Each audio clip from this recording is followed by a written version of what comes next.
खरातच्या मॅटरवरून रुपाली चाकणकरांचा राजीनामा देण्यात आला आहे का? ठीक आहे, आता ते चाललंय, आपण पाहतोय, ऐकतोय आपण.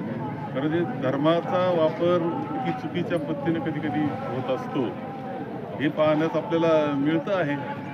आणि सर्वांनी यापासून काही निश्चितपणे शिकवण घेतली पाहिजे आणि जे दोषी असतील त्यांच्यावर कार्यवाही झाली पाहिजे. सर, राज्यातील 9 मंत्री खरात यांच्या संपर्कात होते असं पुढे आले. 9 मंत्री. ठीक आहे, आता त्यामध्ये कोण कोण गेले, काय झालं ते आता आपण पाहतो आहोत. याच्यात दोषी असतील, जे गुन्हे घडले असतील ते गुन्ह्यांचा निश्चित तपास झाला पाहिजे. सर, मोठी प्रॉपर्टी यांची 200 कोटी रुपयाच्या पुढं आहे खराची, आणि महिला आयोगाच्या अध्यक्षात जर त्यांना छत्री धरत असेल तर कसं बघता येत?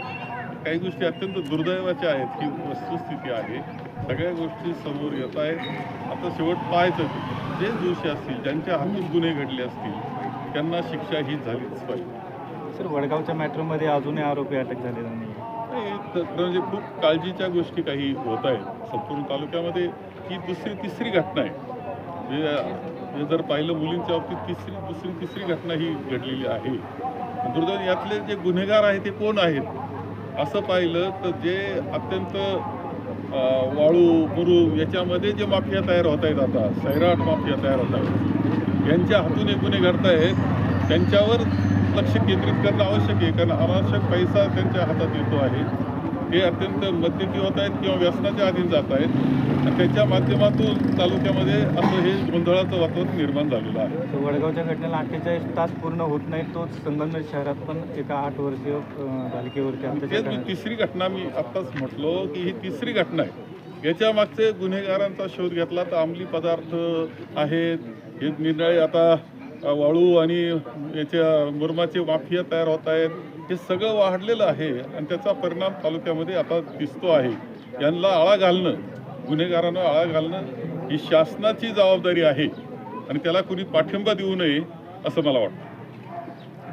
मुस्लिम धर्मामध्ये रमजानचा महिना एक पवित्र महिना असतो. मुस्लिम बांधव या महिन्यामध्ये रोजामध्ये उपवास करत असतात. आजचा रमजान ईदचा सण हा एक आनंदाचा, बंधुभावाचा सण आहे.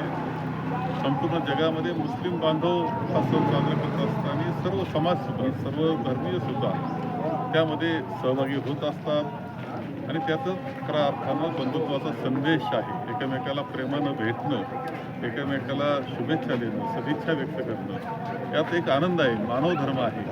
तर तो या निमित्तानं आपण या सणाच्या निमित्तानं साजरा करत असतो. मी सर्व मुस्लिम बांधवास या निमित्तानं, रमजान ईदच्या निमित्तानं खूप खूप शुभेच्छा इथे